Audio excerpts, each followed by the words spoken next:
everybody, I'm Carla with Race to Walk, and it is time for another update of Hack the Saga.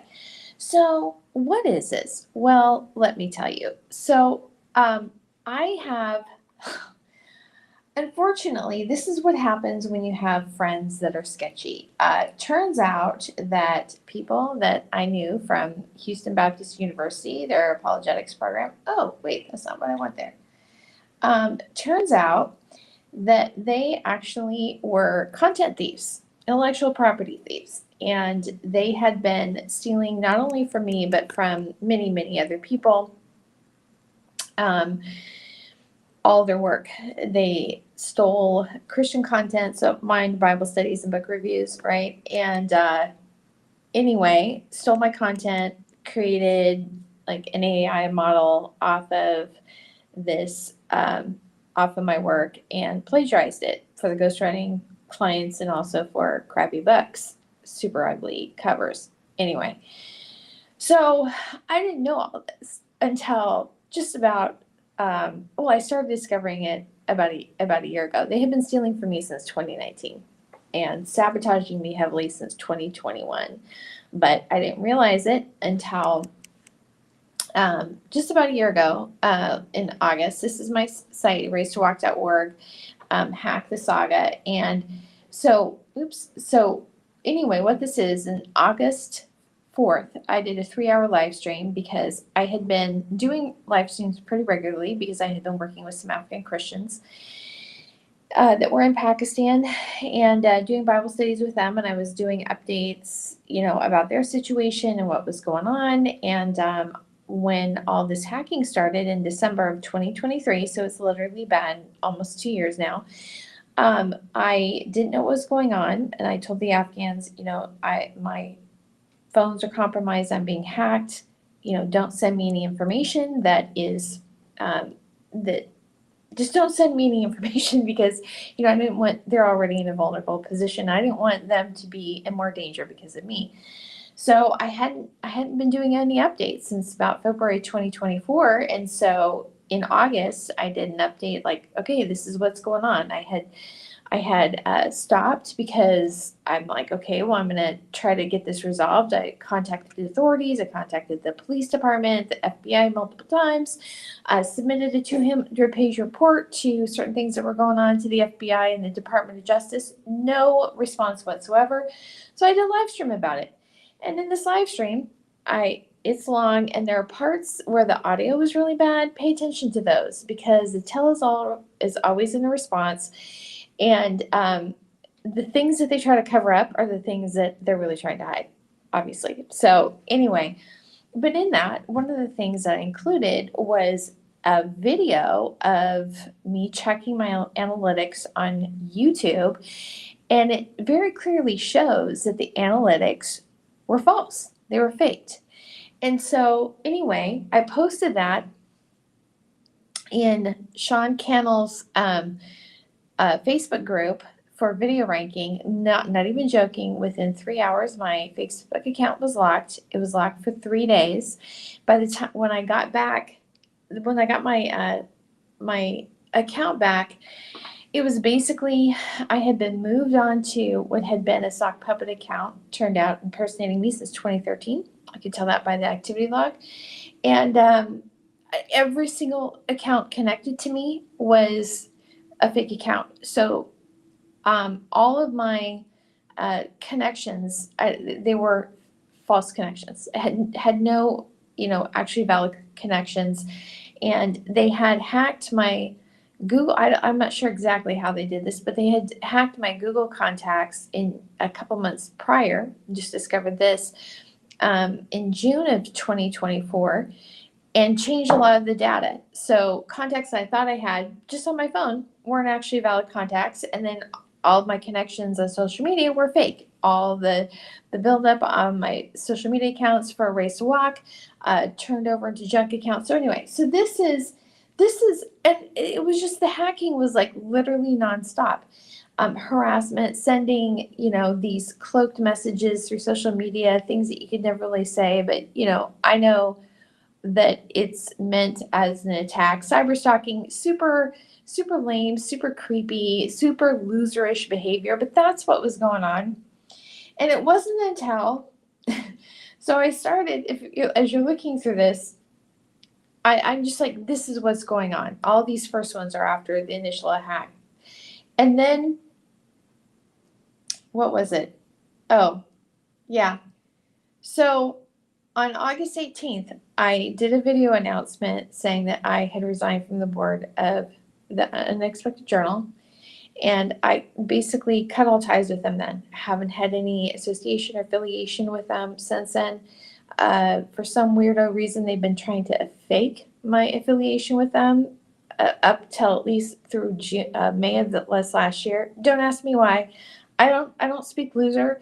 I don't even want to understand loser. So I don't know. But anyway, and then, but it's still going on. I've got no response from authorities. And then I realized, so I had realized that on that first live stream that the posts of mine that were really being hit, you can go watch it if you want to know all the ways they were hitting it, but they were the ones that were sort of kind of political. I called Ted Cruz a hypocrite in 2017.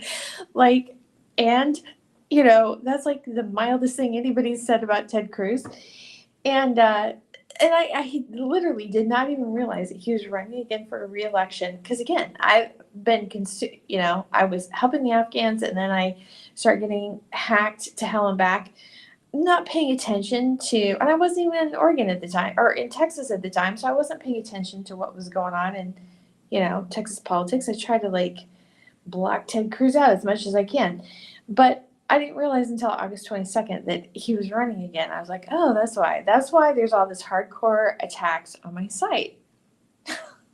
Because this is strategy, I guess. You have to try to sink a Bible study teacher in search. Whatever.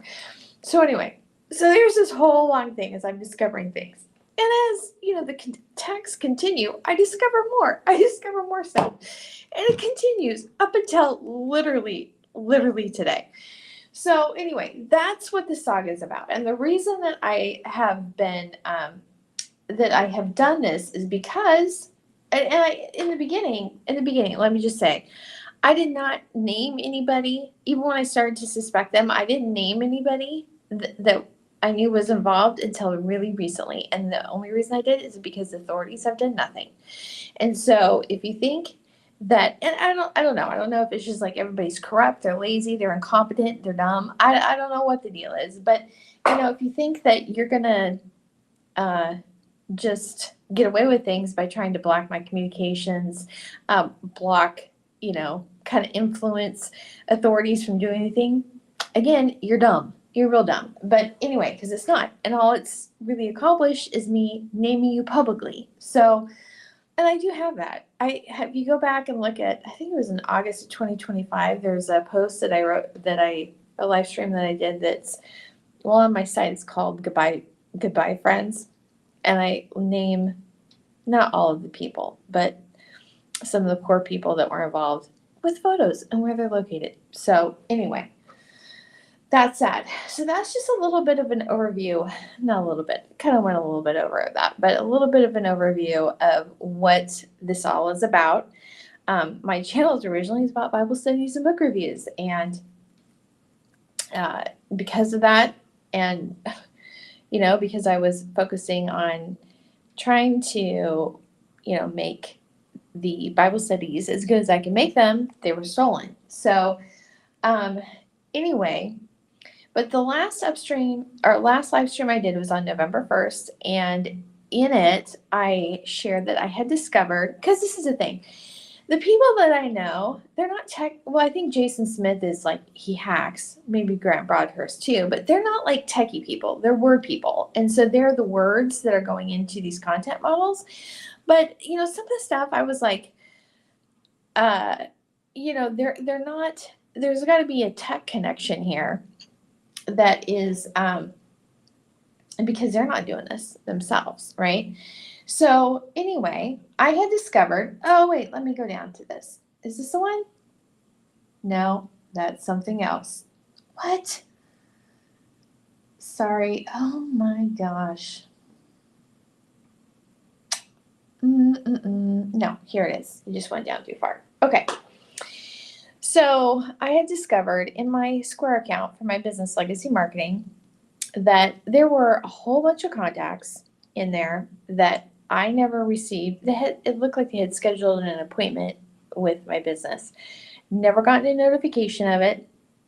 And they have been, don't ask me how they do this because I'm not a hacker, but they had been somehow diverting like emails. I'm not going to go into this whole thing, but they had been hacking DNSs so that they could send emails on my domain names. They had been, impersonating me. Just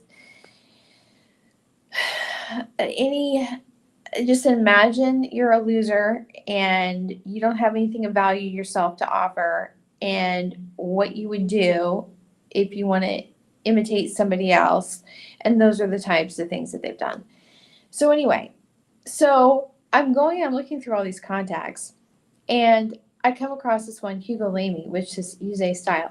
And this was for an appointment scheduled in October of 2023. And this is about the time when, so the sabotage of my stuff started in October 2021. I think that was to cover the plagiarism, I think, because that's what they've done to, other people that I've discovered that they've stolen their work, like David Bauer, Michael Ward. So anyway, but I think the real serious plots started in 2023. I think. I don't know. Might have been a little bit earlier. I don't know. So that was interesting to me. So I look up UseAI or UseStyle.ai, and it goes to a site called Conversion AI. And I post about it on Twitter, and then so it doesn't show up for me, right? But Twitter sees a redirect to this Conversion AI. So there's this connection, right? And so I post about it, and then I'm blocked. I can't see it. So I don't know if I even shared this last time, but I looked this up. I just did a search for his name, and he this was an article on USA Today. Now, interesting thing about this, at least I think it's interesting, just an interesting coincidence. Well, let me show you this. So when I go, just a second, I'm going to go, hold on just a minute. I didn't have this one already prepped, so let me just go to this. If you've been following along, while all of this was going on,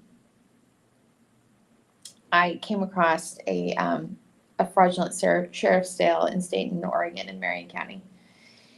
And one of the fake documents that was there was I'm pretty sure it was just a completely faked public notice in the Statesman Journal, because the notarization on it was fake. Well, if you've ever seen a notarization, there's like a very specific seal, right? It didn't have that. Literally, not even joking, it looked like they got some stamp off Etsy and stamped it. So, but the Statesman Journal is actually owned by the Gannett Company. And they happen to be, I guess, the company that sold. If you go look on TikTok, I have a video about the Statesman Journal building. They used to be, Statesman Journal is the main, or it used to be I don't know if it still is, the main paper in Salem. And it has been in publication since Oregon, or Salem, became the capital of the Oregon Territory, before Oregon was even a state. And they had this big building, this big news building, right across from this, like across the street is the bus depot. A kitty corner for that is the Marion County Courthouse, where this fraudulent sale took place. And then on the other corner is another government building. And so where it was, they were right in the hub of things. And they moved to, you can't even walk into a newsroom in Salem. Like literally, I don't think it's just bizarre. Like, just kind of the news desert as far as like somebody that you could actually interact with. Even even the publications that have a newsroom, you can't actually walk in and talk to anybody. So this is a true story. This is a little segue. I went up to Portland and went to Oregon Public Broadcasting news building, and they said that you can drop off information at their newsroom. So this is what I was going to do. I'm thinking, oh, okay, it sounds like you can just walk in. So I go up there and I bring, they have a phone that you call, to talk to receptionists. I did that and I couldn't even go in. This person came out. She's like, well, do you have an appointment? I said, no. I said, my communications are being blocked, my phones, my emails. And she's like, well, if you give me an email, I'll make sure somebody contacts you. And I'm like, and I gave her my phone number. I'm like, I don't know if you're going to be able to get through on it. I mean, again, my communications are being blocked. So I give her my email, and then it's like, it's just so bizarre. It's like you tell people my phone and my email are being blocked, and then they say, okay, well, give me your email. Like, do we understand what words mean? No. So anyway, back to Statesman Journal. It's like you cannot, I mean, this is the thing about the Kaiser Times. It may be small, but you can walk in and talk to somebody. This is like, there's, at the Statesman Journal, who knows where the reporters are.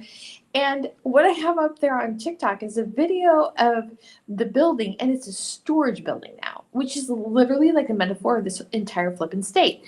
So anyway, back to this. The Gannett Company is the company that owns the Statesman Journal, and they also own the USA Today, where this little puff piece was published, because this is, if you can get to it, you can see that it is paid PR.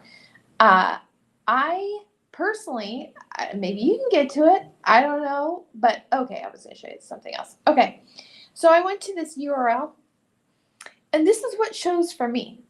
Now, I already had it open, and I also downloaded it and saved it at a couple of places, because this is what's been happening.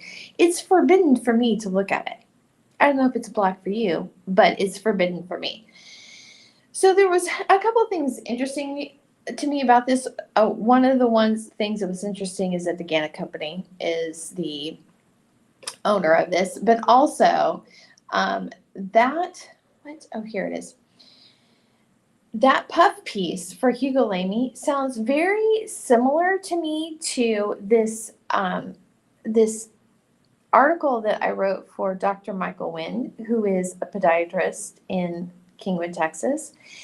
And it's not word for word, but the structure is really similar. And it's like the flow of it is very, very similar. And so I'm thinking, and then the other interesting thing about this is that when I was going back in, because this is a portfolio site for my writing, and when I was going back and looking at, for some of the things I wrote, everything I wrote for the March, because I wrote a ton of press releases for the March of Remembrance that I helped organize back in 2012 and 2013.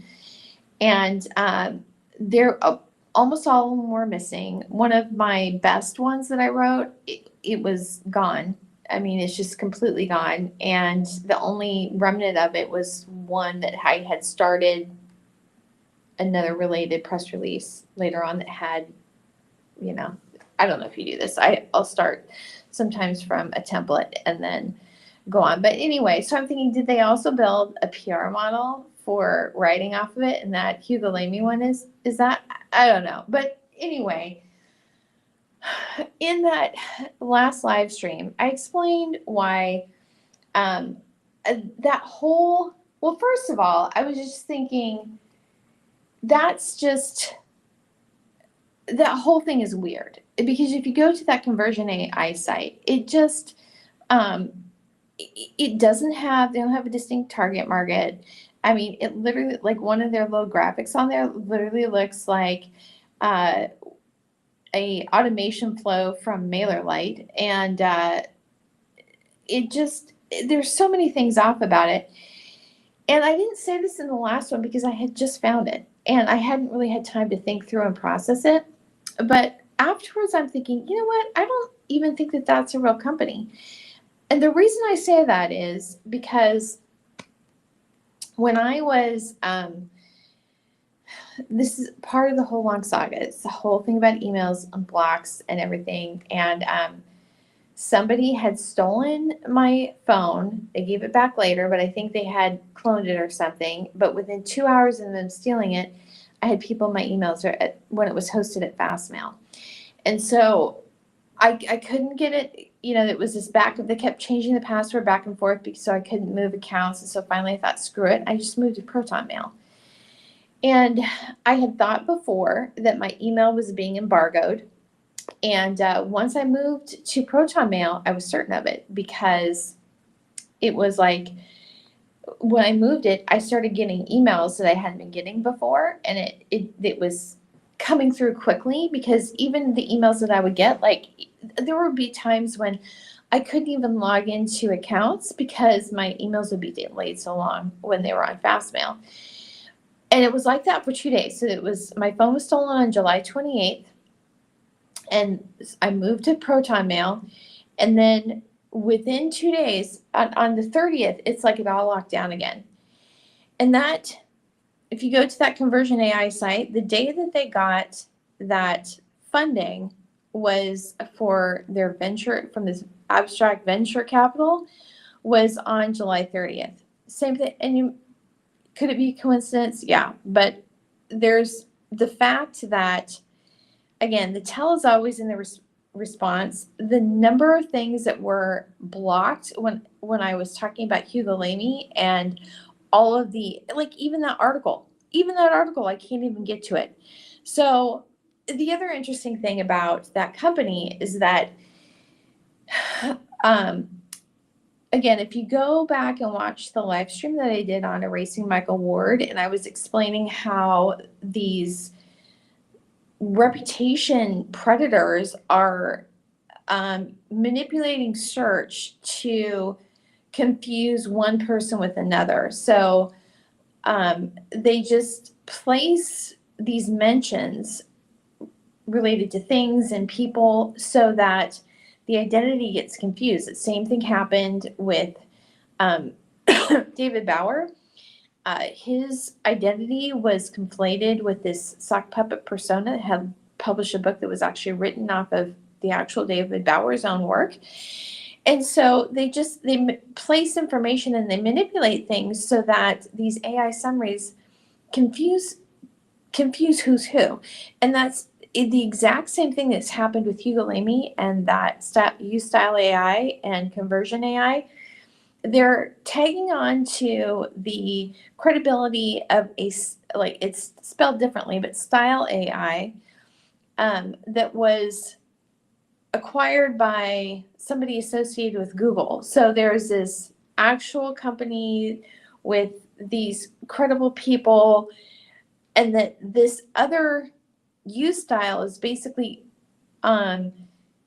they're using confusion to basically kind of siphon off credibility of these other people.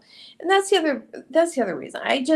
The other thing too is I'm based on this connection, based on his contact and my Square account, all of these other things, and the things that they said about what they used to do is like generate websites in 3 minutes, like where you get the content from that. That to me just says he's the tech person affiliated with the academic thieves that I know. So anyway, I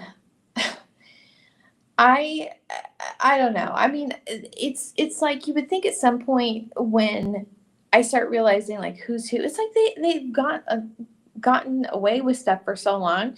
They think they're never going to be held to account. And let me just say this, and I've said this before, there was sabotage on my accounts and I had been hacked before, but when I started calling the FBI and reporting to authorities and the authorities did nothing, every single time it escalated. The majority of the damage to my site and my accounts has come after I started contacting the FBI. And I recently discovered, by the way, that while you can't, well, so let's just say the FBI was investigating me, like they think I'm some terrorist because I use too many ellipses. I don't know. But let's just say that they were investigating me. I can't sue the FBI for surveillance. But since these people are government contractors and these government contractors are committing crimes, and I have made the authorities aware of this, and they still did nothing to take care of their contractors, they should have fired them and they should have prosecuted them. That's what they should have done. They didn't do that. Instead, they've been covering up for them. So because of that, then yes, the federal government is liable. Every single agency that didn't respond. Just discovered that. It's FTCA. I think it's a federal torts something. Anyway, yeah, there's like a whole process. Do you have any idea how many claims I have racked up with all the people that I have reported to, all the agencies I've reported to? Lots and lots. And so all they're doing is I guess they're just desperate to block off my communications. So we're just going to get to a little bit more about this. So the next thing I want to talk about is I'm going to talk about, where did my captions go? Protecting your digital identity. So I mentioned this briefly. I was talking about what is going on? Okay. I mentioned this briefly. In July 28th, I switched to Proton Mail. And when I did, I discovered that, let me see, I'm going to do this. When I did, I discovered that it was confirmation to me that yes, that my emails have been embargoed. And the difference between the two is, so Fastmail is an Australian company, but they're part of the Five Eyes. So they share information. Proton is a Swiss-based company, and they do not share information. Your information is encrypted, and the U.S. government can't get in it. So even though all these creepy stalkers are federal contractors and they're using government resources to attack and hack me, they still can't get into it because it's Proton. It's a Swiss-based company.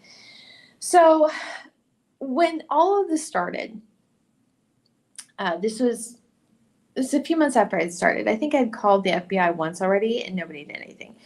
But I talked to a friend of mine who, he's like a super techie guy. He's I can't remember. He's like a SharePoint expert with Microsoft.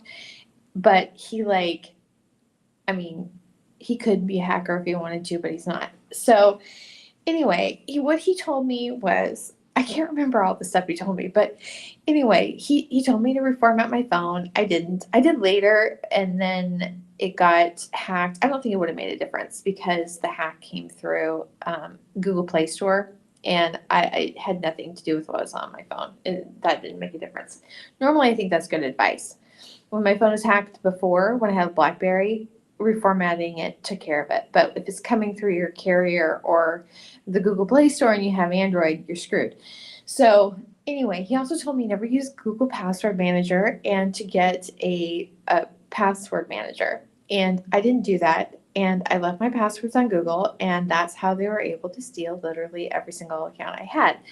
So if I had listened to him, I would not have had that problem now. So anyway, when I switched to Proton Mail, this is what they have. I have to show you this because this is actually pretty cool.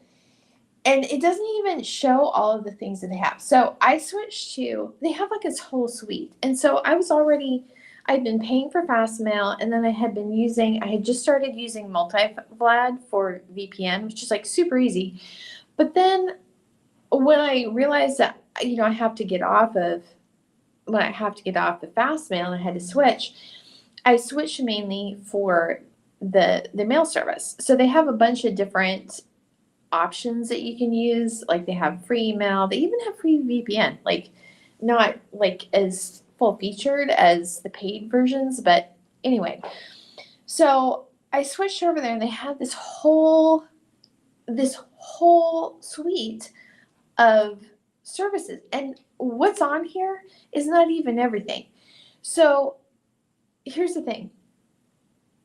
I switched to Proton Mail, and again, I when it first started coming through, or when I first switched, my emails were coming through regularly. And then on July 30th, it got locked down. So I've been like, literally, I can't get through anybody. So I've been using like Claude and Grok to like say, hey, what do I do about this? And what their response was that it could be a block, even though my emails are encrypted and they can't be read. It could be a block on an infrastructure level, and that would take like the federal government, like the people who are hacking me work for. So anyway, I had thought that was going on, and then in October, at the end of October, I have another stream about this too. I switched my mailing sign up to Kit, right? And when I was testing it, the emails weren't coming through, and I got an email bounce back, or I didn't know this, but the tech support person said that one of the emails was to my domain name was delayed for like hours. And then the one to my Proton Mail email address bounced like it was a bad email. And so that was evidence that there is a block on my domains. Any email that is connected to me is, I think if they find out that I have an email, they just add it to the list and that's blocked. So anyway, this is the thing that I didn't know. They have this, and I hadn't used this. So, because I've just been using my domain names for emails for 20 years. And so anyway, Proton Mail, if you just get their service, it has they built into Proton Mail. Is it Proton Mail or Proton Pass? It's both, I think. So anyway, built into that is you can get an alias that directs to your email address that is like, so if, like for me, since anything connected to my domain names, and I have evidence of this now, is going to be restricted and embargoed, I can create an alias on Proton Mail and still receive the email addresses. And so what isn't shown on here, which I think is super, super cool, and I literally did not find this because it doesn't say it on here. Or maybe it has it in some of the FAQ. I don't know. But they have this, if you go to, what is it? Oh, it's Simple Login, which is a separate service. Is it .com? It's a separate service, but if you have, I don't know if it's a certain plan with Proton Mail, but it connects and integrates with it. So with this, if my domain names weren't embargoed, which they are, you can create aliases on your domain names. So like, let's say you have a business and you want to say, like say it's Super Sweeper. You could create like a subdomain like ml. for mailing, right? supersweeper.com, have it sync to Simple Login, and then you could create a ton of different email addresses on that domain name, and then just have it sent to whatever it is you want. Or let's say you have you want to have an email that is a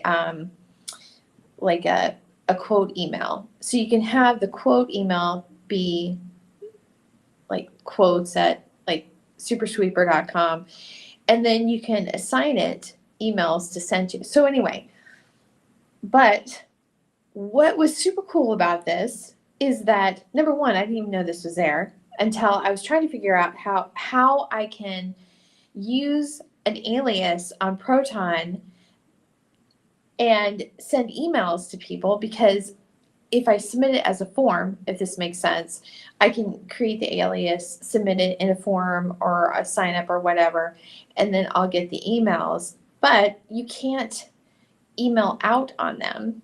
And also, Proton Mail doesn't have a blind carbon copy. So I was kind of stuck with that until I discovered they have this all set up with that already. When you create an alias, you can create a contact to send to on that, And then that's a reverse alias. So then you send to that email. Anyway, super cool. So this is literally Proton has been how I have been getting around all the blocks, and I still don't do it totally, but all the blocks on my accounts. Not even joking. One of the last, I've had so many burner phones, but the one I got in AT&T, I will never buy an AT&T phone again, ever, ever, ever. I could not even connect to the internet on that phone. Okay, first of all, I had to turn off the SIM, right? Even on Wi-Fi, I had to turn off the SIM because it was being blocked on AT&T. And then even after that, they were blocking my data on my, even on Wi-Fi. I had to connect to even a non-US IP address to be able to access the internet. Seriously. So anyway, this is how I've been functioning. I have been functioning out of Proton's apps, and as I was coming to there, I didn't even know. I haven't even looked at this. I haven't used a calendar. I haven't used a wallet, or Lamy AI. I haven't used that. I don't use their authenticator, but anyway, totally live off the password manager. I wish I had listened to Brian, my friend's husband, when he first told me that, and I probably could have saved myself a lot of grief. But now there's some passwords I literally change every time I log in. That's just what I've been doing. You just click generate password and it saves it. And this is the other thing that I just realized just this last week. When you're logging into, let's say you have your login on Password Manager on your phone, you don't even have to enter the password again, because you can, like what I do on my laptop, because I think they have a keylogger on it. They have an option. Proton has an option where you can log in by QR code, so I don't have to type in my password. So it's pretty awesome. So anyway, so you may be thinking, well, I don't need anything that extreme. Here's the thing. I didn't think I did either. And it really, if you are a person with your own identity in your own life, and you have a circle of friends that you have influence and relationships among, you're a target. This is the reality. So, personally, after all of this, I mean, there's some things like when you run a website, you can't get away from Google entirely, but as much as I can, I am trying to move away from Google services, not putting as much, things on there. I've been using the Proton Drive quite a bit. The app, just to be honest with you, the app doesn't work quite as well. You usually have to use it as a browser, but if you want to try it out, they're actually having a Black Friday sale, and this is a promo that for this is that it's 30% off, I think, on most of their services. That link right there goes to Proton Mail, but they have entire packages, so you can get you can just get email, you can just get the drive, you can just get the VPN, but I have the one that I have, I get the suite of it, and that's what I've been using to get around shady stalkers. So anyway, what are we going on to next? Okay, so this next one. What? Sorry, I didn't have my slides as well organized as well. So we're going to be talking a little bit about Meta. And I mentioned a little bit earlier that the account that I'm on now had been impersonating me since 2013. And I can't even remember the name of the live stream. There was one of them where I talked about who I thought was likely behind it. And it wasn't because it didn't have anything to do with my writing. It just had to do with that I was a good persona to imitate because of the different groups that I was involved in. And it probably also, oh shoot, just a second, I'm going to turn this off and on. Hold on. I'm a jack with my stream. It also probably because I had been organizing a lot of events and involved in different groups. And so even if, people didn't know me personally, they might have heard my name, which is probably almost better, if you're going to steal somebody's identity, if they don't know you personally. But when all my accounts were hijacked, my original short name for my Facebook account originally was CM Alvarez. What they moved me on to was Carla Alvarez. And when I look back at the activity log, I didn't upload this, but I have screenshots of it. I saw that they had been impersonating me since 2013. I looked back on the logins, and there were, because a lot of times when identities are stolen, they blame it on people in other countries. It's not the case. There were people that were local to me that knew me, and that's why they stole my identity. There were a ton of logins, like within a 24-hour period in Baytown, like they were onboarding, people to showing them how to run the fake accounts. And they, there were logins all over the country. I mean, it's just very obvious what it was being used for. So the other big bombshell that was revealed when I started looking through the details of this account was that had been used to impersonate me for over a decade, was that, so in Meta, they have this, I think it's under their privacy or something. I mean, their stuff is it's so hard to find stuff. It's like this big old mess. But anyway, there's a place where you can see who has you. I think it has to do with privacy and has to do with advertising list. So if somebody, let's say somebody is going to advertise in their community for a special sign-up offer, they don't want to be sending it to people that are already their customers. So they upload a list to the Meta. There's a whole interface on for businesses on Meta where they can upload a list of their customers and exclude them from any ads that they're going to run. So this is by email address, must be something else too. I don't know. They can also create lists. Let's say they want to, do a focus on people that have already signed up on their list, and maybe they want to, have more sales to people that are already have an awareness. It's be more of a soft sell, right?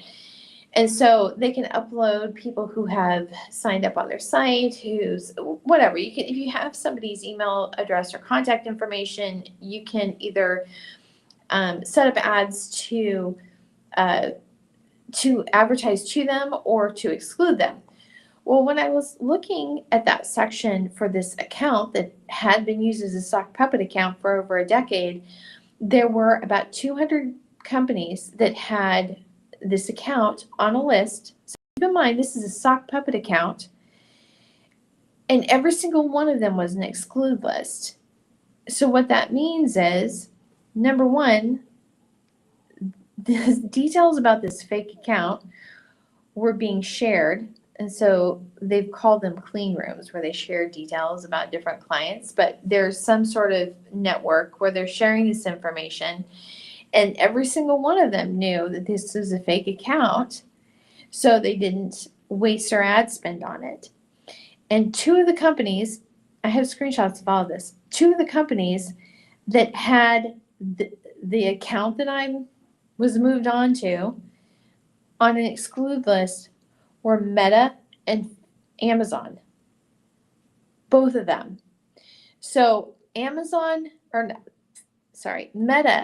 knew that this is a fake account, and it's not, this is the thing, I've said this before, Meta's not like trying to fight a battle against spammers.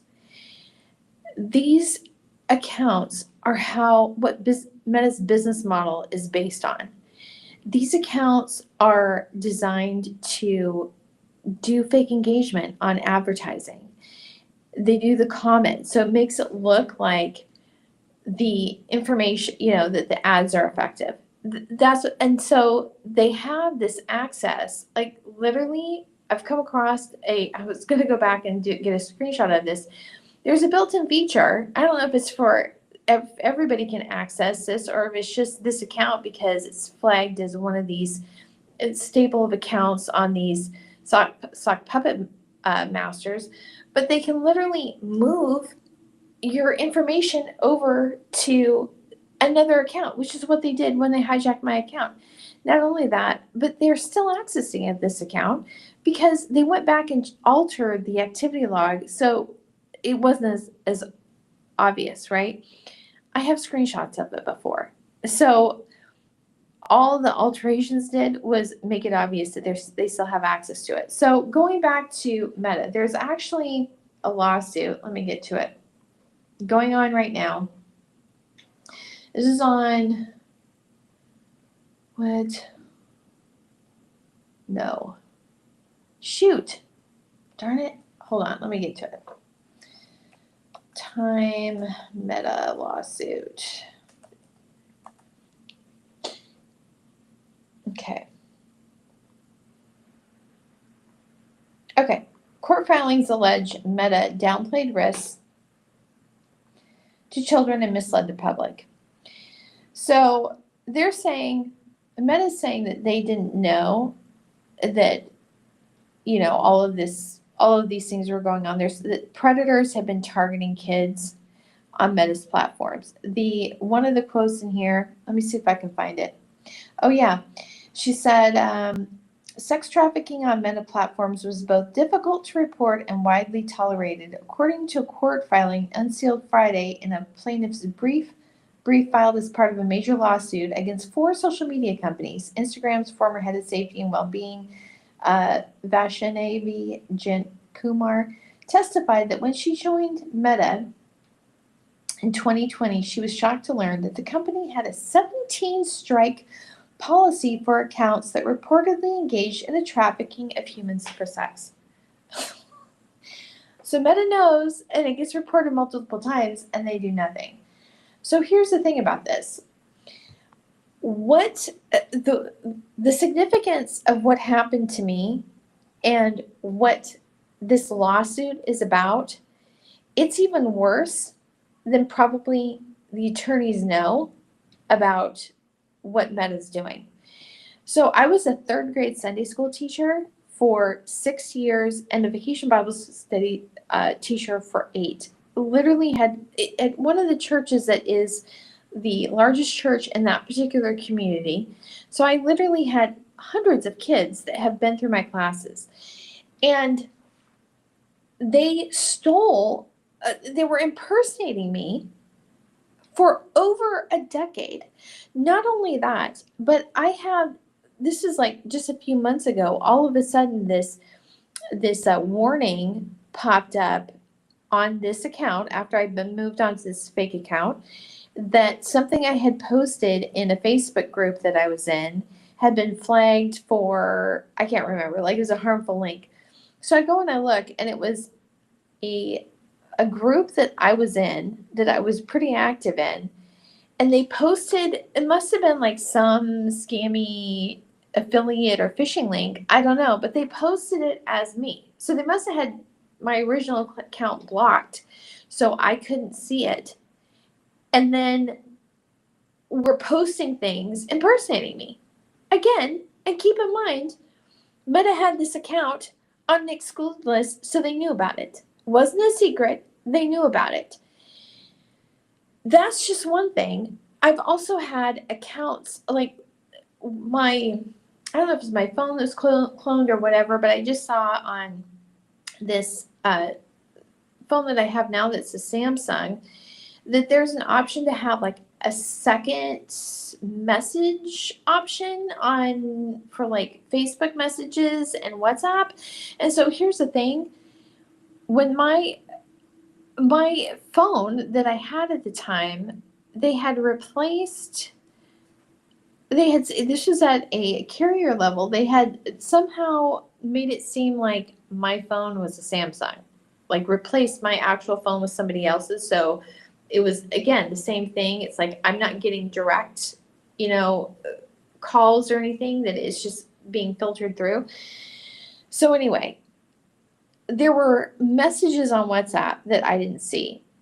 I did not discover this until a couple months ago, but there was an Afghan family. I don't even know the story, because this is apparently it all started coming about after they started hacking me and cutting off my communications. But there was an Afghan family that was making it to the U.S. on one of their, I can't remember if it was a P1, P2 application. I don't remember which one, but he had left a message for me saying, "Oh yeah, I'm in Tennessee." I'm like, I didn't even know.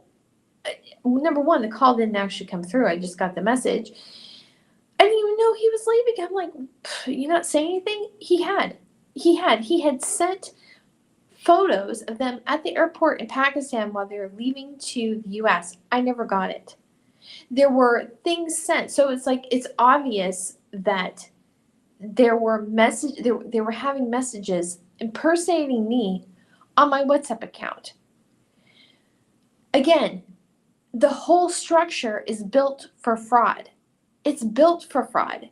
I mean, these accounts have some sort of, they're still jacking with the account that I have left. They have some sort of inside access to this, and Meta just allows it because it helps boost their ads. So they're predators, identity thefts, and thieves, and this is who Meta is basically giving the keys to the platform to. So this is the thing. I have evidence for this, and just a reminder, they've been trying to block my communications for all kinds of things. I have evidence for so many different things. And if you think you're going to be able to shut me off and block me off of reporting any single one, you're dumb. You're super dumb. So anyway, moving on from this. And I'm not going to spend a lot of time on this because, again, it's already getting to be a lot. But what? Okay.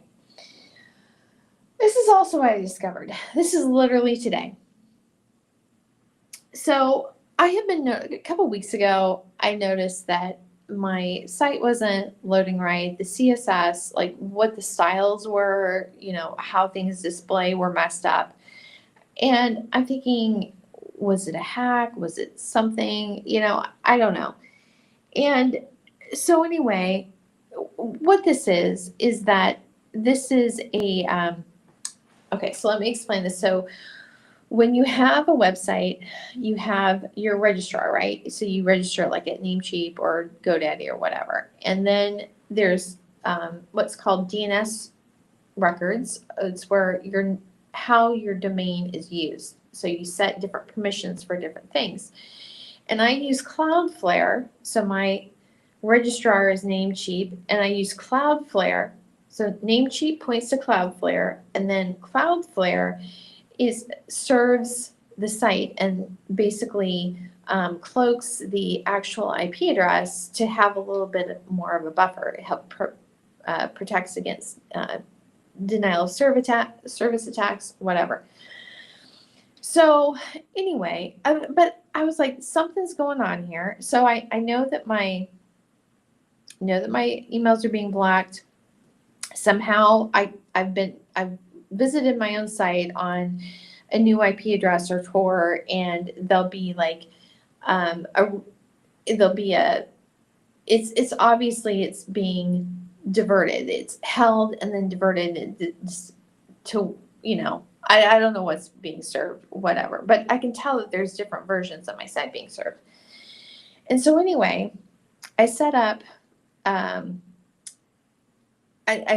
there's an option I literally just discovered today to set up security for your DNS, additional security. So your DNS can't be spoofed, which I didn't even know that was a thing. And then I did a search on what's my DNS.net to see how my the IP addresses were resolving over the, just different servers across the world. And this is the thing, all these IP addresses here, they should all be the same because I only have 2 name servers set for Cloudflare. But do you see those 188 numbers? Those are alternate IP addresses. And then they're blocked in, that's not all of them, but they're blocked in certain countries. So I found this is basically where to go. Okay. So how to protect DNS attacks. So I was reading through this today, and it says that state level actors have basically nations like, shady, manipulative jackasses who try to control everything. They can redirect your web traffic to something else. So anyway, basically what I just showed you, that is evidence of that's been going on. And I think this is out of order, but where was this? Oh yeah, this is a log from one of my, it's from Elastic Email. It's showing like all the emails that were sent from my website. You can't see the whole thing, but do you see where it says delivery failed, delivery failed, delivery failed? Those are the same emails that are receiving that are successful.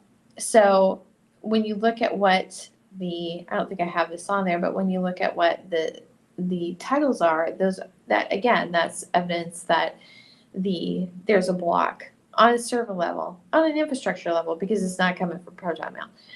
So anyway, not only that, this is literally, it's ongoing nonstop. I mean, just losers. You want to know what this is? So I have said I use Scrivener, right? And I put all my writing in here, and this is a folder. So you look at the one on the right, that's my most recent folder that I've been working on. The one on the left is a backup. Do you see the difference between them? So when I went into it today, so just keep in mind, this happened between like 5 o'clock last night and noon this morning when I opened this up again. They hacked my computer. They deleted the 2025 folder for my video, or for what this is. I have, like, if I open that up, you would see like the different categories of my videos. And then I have files and subfiles that have information on, all my descriptions, all the links, like, I don't know. Anyway, all the information for my YouTube videos is in there. So they just deleted the 2025 folder. Yeah, it's just literally nonstop. And this, again, it was today. So all of these, like, and keep in mind, I first started reporting this stuff in April of 2024. If the FBI had done their job and actually, like, listened to me and, like, investigated back then, none of this would have happened. So anyway, we're moving on, and I'm going to wrap this up. The other thing that I found out just today. So y'all, I swear, I do not go looking for this stuff. I don't. But all I was doing was, where am I going? Okay. No, hold on. All I was doing is I was trying to, let me go here. I don't have my, I'll show you. I published, this is for a video that I did. What?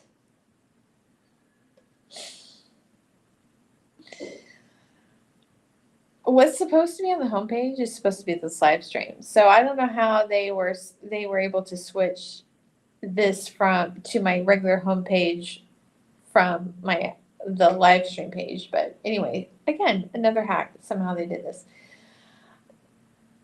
I converted the video review I did back in 2019 on Till We Have Faces by C.S. Lewis to an article.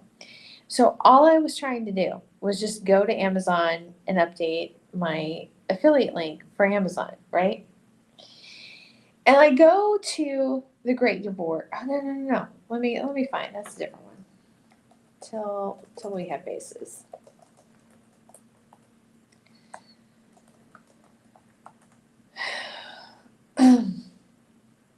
Okay, that's the audiobook, but let's go to the paperback. I go to the page. So do you see the difference here? This one, right? This is what is showing up on the product detail page. That is not. Do you see the difference? So I'll show you the difference here. Let's go down. I made a little like how to tell the difference. Do you see the difference between these two? So this is if you look at C.S. Lewis's books that were published by HarperCollins, I don't know who the artist is, but it did a really amazing job on just all the illustrations. They all tie in together to the same sort of style. And so it will have like there'll be a different graphic element on the front. It's kind of that page tear. It's always a scripty title, and then his name is in a serif font. This is, they're basically ripping it off from probably a scan or something of the original, but that's a counterfeit. That's a counterfeit listing. And as I was looking, oh shoot, where is it? Okay. Do you see the Signature Classics? This is a fake. This is Screwtape Letters. That's a fake. The Signature Classics. That's a counterfeit too. That is not a. They have their Signature Classics is their individual books. It's an 8-volume set. That's a fraudulent. The Great Divorce, that is actually the real one. Okay, now it's changing. So I was tagging them on Twitter. That's the real cover. But yesterday when I looked, I swear it was like literally you couldn't find a clean listing for any of them, all of them. And you want to know why?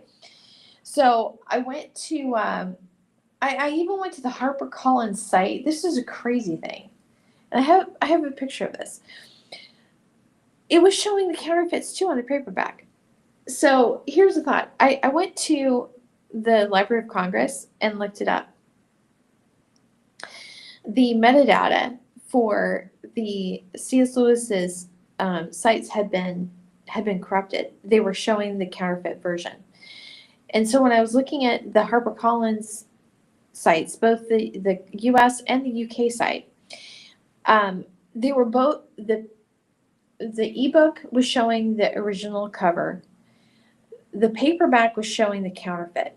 And so my thought is either HarperCollins is so big that they're not uploading their own creative for the products and they're pulling from the Library of Congress data for their works, or it's the same sort of thing that's been happening to me and an alternate version of their site is being served. And so these paperbacks, if you buy it off of that, you're going to be getting a counterfeit copy. I don't know which one it is, but regardless, a U.S. federal government database was hacked by criminals, and so that their fake copy of a cover would look like the original one. And I'll have to put the screenshot. I have the photos and screenshots of it. I didn't realize that they had cleaned it up because I had been reporting them. If you can tell on the page, there's an option to report. Let's see. Let me go back to it. Anyway, I had been reporting him and nothing had happened. You see, report an issue with the seller. Nothing had happened. So here's it. How am I getting to this? Anyway, so and nothing had happened. So anyway, I had been tagging quite a few things on Twitter, and so maybe Amazon's actually going in and cleaning up some of those things. But here's the thing. I mean, I don't know about I mean, the fraud is like through the roof. And part of it is that I think that authorities don't really do anything about it, I think. I don't know. I mean, I do have, like on this, I have a list of like things you can do when, if you are, if you receive a counterfeit. But just like Meta, their platform is set up for fraud. Amazon is too. I was trying to, because this is the thing, I wanted to confirm that like the detail page, the product page is product page. And if you have an ISBN, I think I'm understanding this right. It just doesn't make sense to me, but I think I'm understanding it. If you have a book that's on one ISBN and the publisher sends in their books, right? And then a third party seller sends in their books, the same ISBN, they all go in the same bin, right? And so if there's 100 books in this bin and like 70 of them are from HarperCollins and 30 of them are from the counterfeiter can be running low prices, right? And then they get the buy box. It has to, I'm not sure quite how that goes, but if there's one item, there can be multiple sellers competing for that buy to be the one who gets the sale on that buy box. And so the counterfeiters, their buy box is showing that fake account, but when you get the sale and they go to the warehouses distributing it, they might be pulling out a publisher book. And so the publisher's authentic book could be be fulfilled for the counterfeiter's sale, which just doesn't make sense to me. None of it makes sense. But the thing is, that's Amazon's setup. It's like literally set up for fraud. I don't even know how these listings are. Well, this is the thing. I guess I do understand how these listings are getting up there because they're saying they're the same ISBN as the HarperCollins book. I mean, they're literally just counterfeiting that book, but that's not all of them. There's other listings there. They're publishing copies of Lewis's book like they're out of copyright, and they're not. And so even with that, they're obviously not getting flagged. I don't know how that works. I don't know. It is so, I think part of it is that you're talking about Zuckerberg and Bezos, and what do you know about them as far as their employees? They're constantly laying people off. Can you ever get an actual person to help you for Meta? No, not unless you pay for a verified account. And for businesses, it's like $45, $50. There's basically like a shakedown just to be like, okay, we'll make sure people don't steal your identity if you pay us $50 a month, which is ridiculous. It's ridiculous. It's like they're literally platforms for fraud, and they are cutting workers. I mean, it's gross negligence. It's gross negligence, and they should be held accountable. It should be held accountable. That's what I think. So anyway, I'll have to post what I saw yesterday. It was really bad. But if you get a book, so if you buy any Lewis book, make sure you're getting the correct cover. And if it's not, then report it. Because, I mean, these thieves are just relentless, and they do not stop. And it's going to take some... Everybody always blames the foreigners. Not the foreigners. Guarantee you. It's homegrowns. They need to be prosecuted. It needs to be public, and they need to be embarrassed, and the platforms need to have some repercussions for these, basically just these platforms for fraud that they've created. So anyway, that's the update. There's actually more. There's been so much stuff, and like literally every single day, and I am documenting it all. And let me tell you, to every single agency that's blown me off, you are going to regret it. Let me tell you, you will regret it. You will regret it. It's going to be, ugh. Anyway, so that's that. I hope you guys all have a great Thanksgiving. And yeah, we'll just keep going. I swear, I did not look for this. I did not look for this. And again, if you want to try Proton, one of their stuff, if you go to that link, I don't even know what it is. It's some sort of affiliate link. I don't even know, but that specifically is for 30% off for Proton Mail. But they're running Black Friday specials for pretty much everything. And let me tell you, it has literally been the only thing that has been keeping me, you know, when you have the government after you and, you know, using government resources to like lock you down, you know, what are you going to do? But I'm just documenting it. And every single one of you is like, again, you're going to wish that you weren't such shady crooks. So I hope you have a great Thanksgiving. And if you haven't signed up for my newsletter, make sure you do. You can go to my website and sign up. But also, if you sign up, make sure you check, and you have to confirm it before you actually get on my email. So if you don't receive it, check your spam box to see if it's there, and if not, try to track me down like on Signal or something, and I'll get you signed up. So anyway, have a great weekend and a great Thanksgiving. I'll talk to you later.